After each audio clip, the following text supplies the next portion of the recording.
A new force, at long last, they say no more presidential candidate, you know. They say no, Yahuno, Kwame, Cheddar, they say no, no more presidential candidate. On the 7th, no, it's a convention be or Black Star Square, Ninja, Amaso, Ama, and semi free chile no, I know a day pass. Adana, a year Kwame Cheddar, and you say, or no, and a party, no, and I say, Amanukuna, what's no, or no anybody, and name the movement, you know, the new force, no, or no anybody over them. Nene, Freedom Jacob Caesar were granted the first interview, exclusive interview.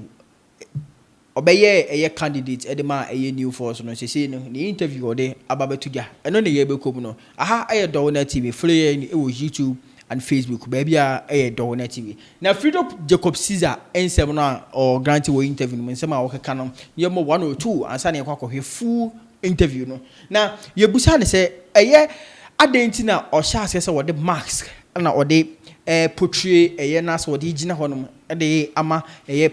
Amanyukuno and Sana Oba Bigi Max no. No, and Okase, a Max na or they a buyer no, not a strategy, and as a tactics or they share the one who Quaya and as a dear Ghana for a pay because or said Max no the buyer, he wanted to know, say Ghana for we are after the messenger or we are after the message. Intia no intina or this are Max no a buyer. So Ghana for see who say messenger no and ye no and answer message no. After that no or so one casano or who the answers any BBR or pay Eddie Ephraim. Young Connie here the full interview with a year Freedom Jacob Caesar. Focus, you know, in terms of what we have to do and who we have to attack. But at the same time, we were anonymous.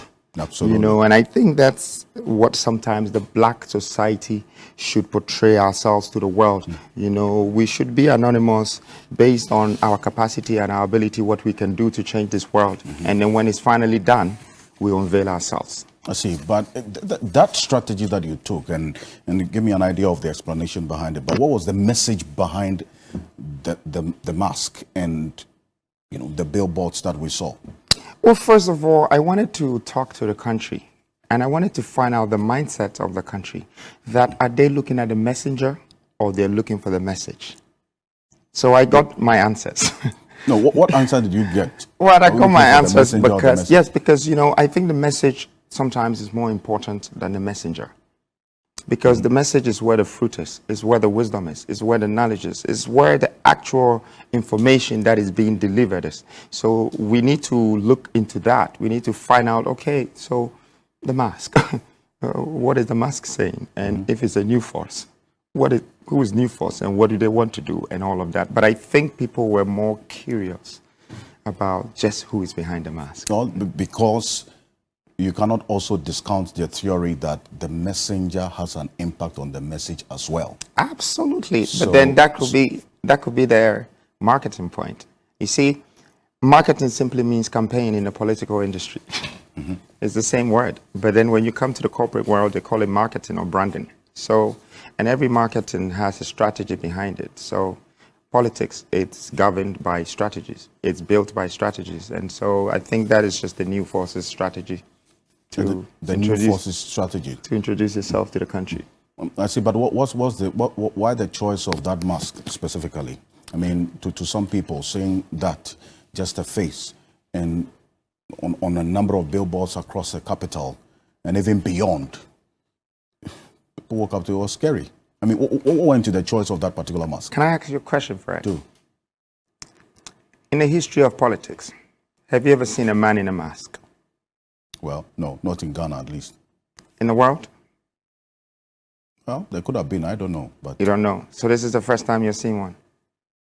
The fact that I don't know doesn't mean that there's not. I am asking you a question. You haven't seen one, I guess.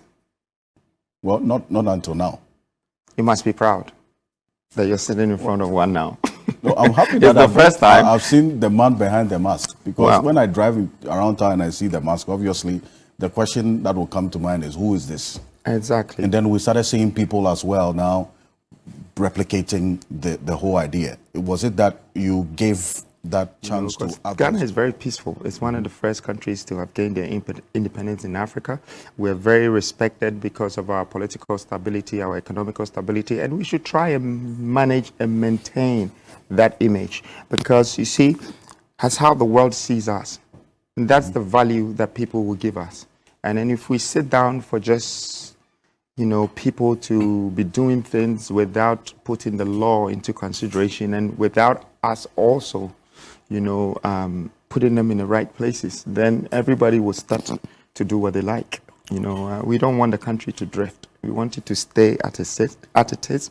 And we want the reputation that we have built in the past to take us along in the future, in the next years of coming. We want Ghana to grow. We want to develop ourselves. We want to add value to our people. And we want to be known globally that we're doing something great. So some of these things, I think we should relook at them and iron them properly. But the reason behind pulling them down, was it right that you had not fulfilled some requirements and that the exact reason why you even paid for those billboards were not declared or known? That was the report at the time when these billboards were being pulled down. I don't think that was a report. We fulfilled all the requirements. We made our payments. In fact, the company that we gave them the contract, they were third or fourth on the marketing list as, fourth best. And after that, they came to number one, the Blue Poles, because, it was professionally done, on time. People were even saying it was done by AI, but it was just how we structured it, And like I said already, I mean, we paid for it. These are poles that they have also gotten permits from the Metropolitan. So, everything is in place. And we're talking about the country and how people just get up to say whatever they like. To do whatever they like. This is a country that even our people can boo our presidents in front of foreign world and nobody speaks about it. And I thought that was very disrespectful. So there are certain things that needs to be straightened, and I think some of these things that New Force have introduced into the country should give the country a clearer picture of some of the things that we need to look at. That's what I see. I don't think that we have crossed the line or broken any rules concerning marketing or putting up billboards. No, there's nothing as such. And if there was, then the whole billboards across the nation. How many billboards did you mount in Accra and beyond? I don't know, but it's quite a lot of them. Because some in the other regions? All the regions. Across all the 16 regions? All the regions. Our target is the regions. So we want to deal with the nation. We don't want to deal with the city. We are interested in the country. We are interested in the people. But you don't have an idea of how many billboards you have procured or paid for? Your face on the mask. I wouldn't say that I have paid for, that is too much for me. I think, the entity, what... The New Force is an entity. Yes, yes, we're a team, we're a group, we're people. I can't do this on my own, but yes. Who is funding this New Force agenda? Should we be talking about funding or should we be talking about the New Force or the mask? Because with that... The reason why I ask this question is that the funding of... Now you're getting into politics. Mm-hmm. You are no more the mask. Mm-hmm. We know you, and your intentions are known now. Mm-hmm. The funding of political party activities is a big deal in this country. Mm-hmm. We know, based on some research, that nefarious businessmen, galamsey operators are even funding political party activities in this country. Mm-hmm. That's why I ask you, who is funding the New Force movement? Do you think every politician, even though I'm not one, goes out there to talk about who is funding them? Well, you're supposed to, based on requirements by the Electoral Commission. For me, I think at the right time, if I feel like there are people who have supported or donated. Let's talk about the reason why you're here, the other reason why you're here. A few days ago, I mean, very well publicized event, the convention. On the day of this particular event, something happened. But before we even get there, let's get a clear understanding of the intent behind the convention, igniting the voices of Africa. What was the reasoning behind putting together this program that never was in the first place? Thank you. So I get inspiration from A lot of things. I get inspiration from poverty. I get inspiration from our leaders. You know, the past leaders, even the future leaders, I can see them. And I was looking back into the 60s, and I realized that the greatest people in the 60s were the likes of Martin Luther, Malcolm X, Kwame Nkrumah, Patrice Lumumba, and they all sort of always organized, you know, great people to bring them into one place, you know, and then send a message. And the message was like transcribed, transcended, you know, and became popular with a nation or a society. So I got that inspiration from the likes of Martin Luther, the likes of Kwame Nkrumah, and I said that let me bring the 60s back into the 20s. You know, I felt like it's been 60 years, and today the leaders of the youth are no more this sort of leaders, but rather musicians and footballers. You know, they have become the leaders, but they are stars, and we need to respect them as stars. So I decided to bring 4 of the greatest, or some of the most greatest voices currently in Africa together.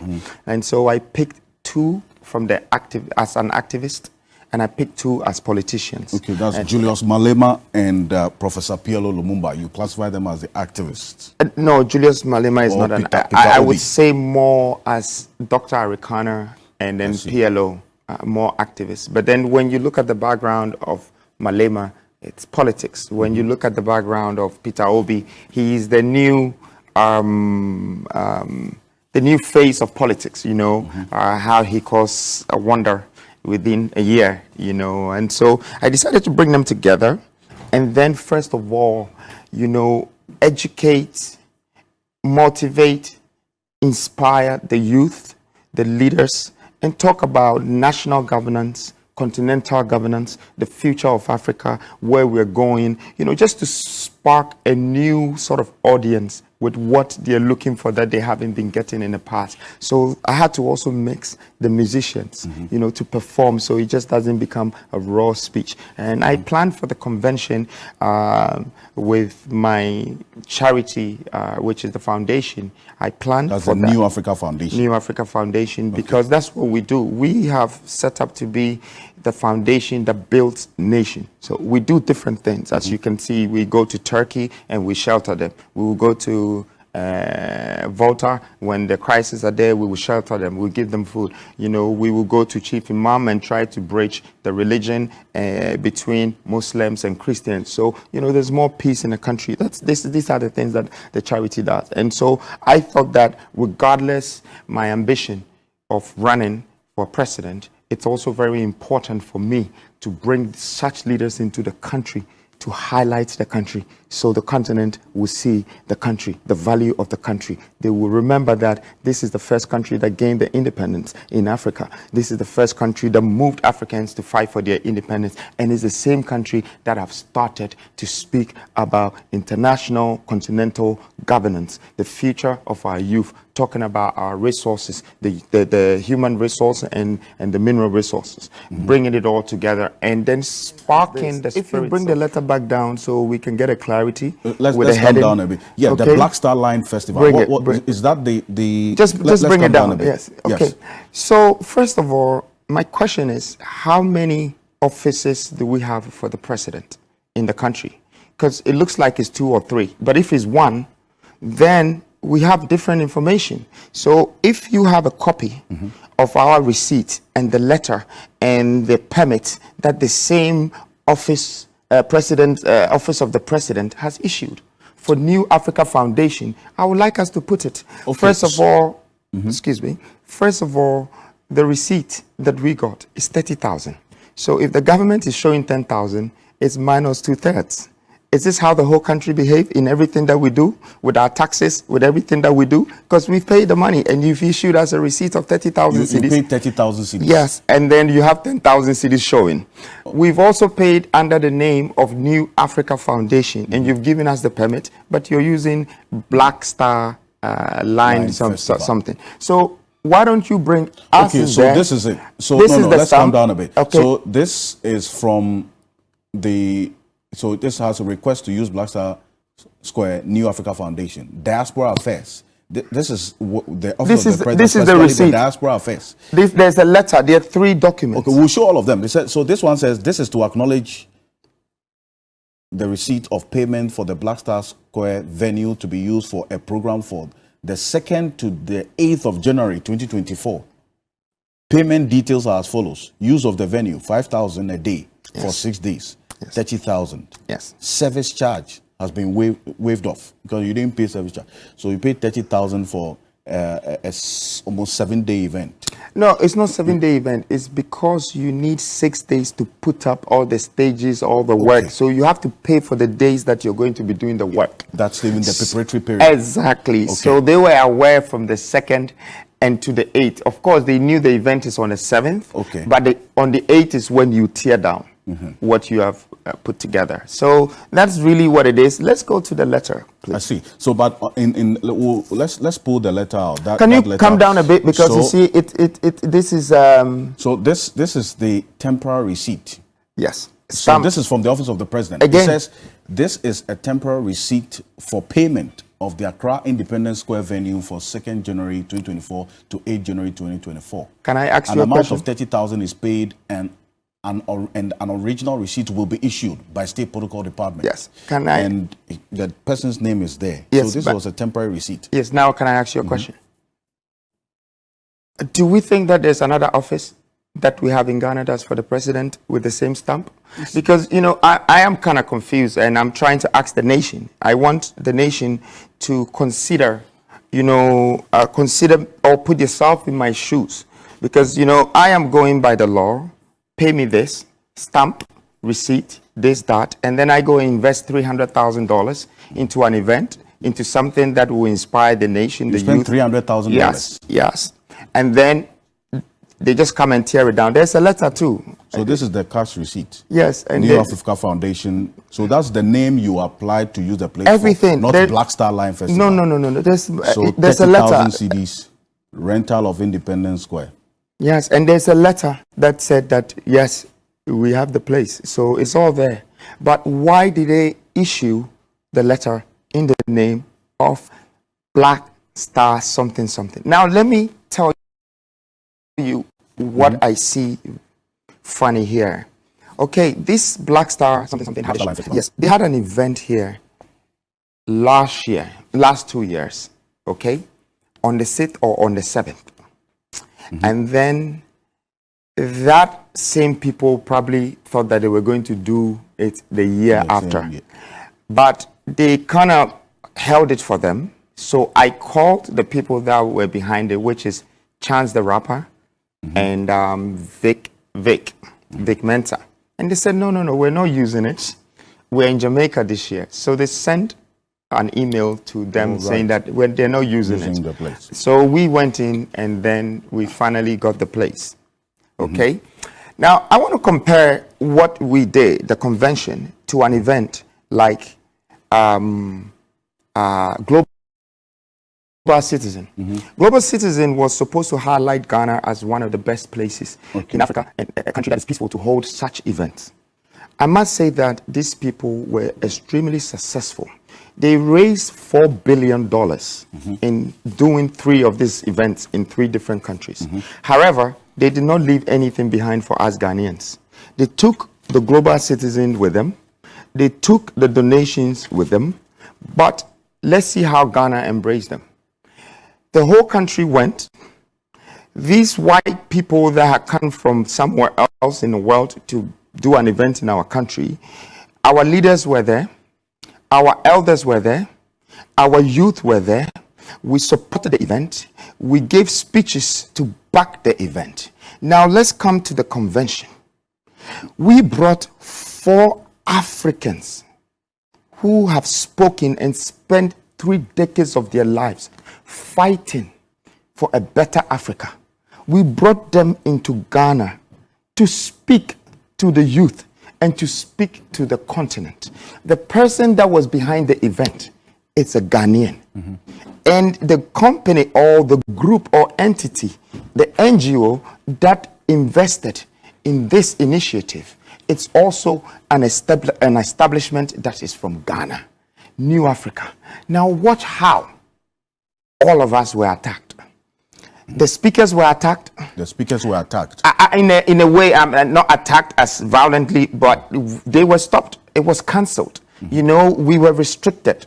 We were pushed away from doing it. To the point I'm trying to make here is that when is Africans going to wake up that we are destroying our own, we are stopping our own, we are against our own, anything that is good, that is amongst ourselves, we find problems with it, even from our product that is made by ourselves to everything. I think we need to start to change our mindset. That's why I'm using the two events to explain to you that the foreign event is embraced. The foreign event is accepted. The foreign event is appreciated. But the local or the continental initiative, it's always It's restricted. a fair point, but let's establish a few things. So first, you say that the heading of this letter communicating the revocation of the permit to you is not consistent, it's wrong.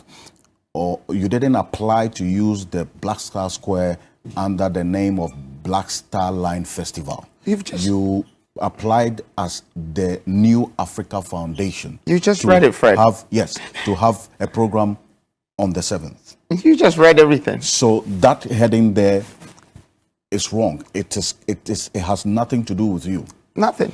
And secondly, you paid 30,000 cedis. I did not pay 10,000 and no one has given me any money. In fact, so the 10,000 has not even been given to you? No. I mean, I wouldn't even touch it. Who would spend 300,000, which is over 3 million cedis, and somebody would tell you to come and take 10,000 and you go and take it? So what you're not going to take the 10,000 cedis they want to give to you? Well, look, I'm just letting you know, Fred, that they haven't even given me the money, first of all. Please, listen to the news. Listen to what look at what you're seeing. Listen to what people are saying.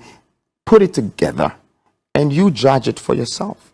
That is there one office for the president that delivers this letter, or there are different offices? Because it's clearly, you can see that there are two different letters. There are two different receipts. So somebody, the person that signs this is H.M. Wood, the other person that signs the other one is something. Is it that people are just using the president's face to do these things? Or are they, because it can tarnish the country.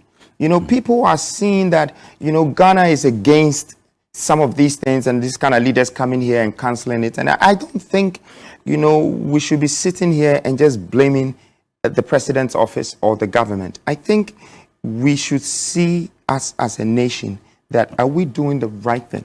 Are we supporting our people? In this specific instance, it's a particular event. I understand the approach you're taking in trying to generalize the concern, but this is a specific instance, an action taken by a specific office. So if we're talking about somebody taking responsibility for what happened on that day, you cannot look beyond the office of the president. Absolutely. So, yeah, that's what I'm saying. Absolutely. As a nation, we have to do it. You want the office of the president to be answering questions about this? I haven't asked the office of the president to answer any question, and I'm not here to fight power.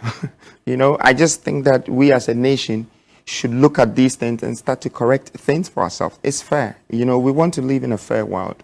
We want our children to grow up not to do such things to people. We want our children to grow up to support our nation, to support our society. That's what I stand for. I believe in me and I believe in the people like me. You know, if I've built a fortune, I built it in a soil that I was raised on. And I respect my country. I love the people. I love the country.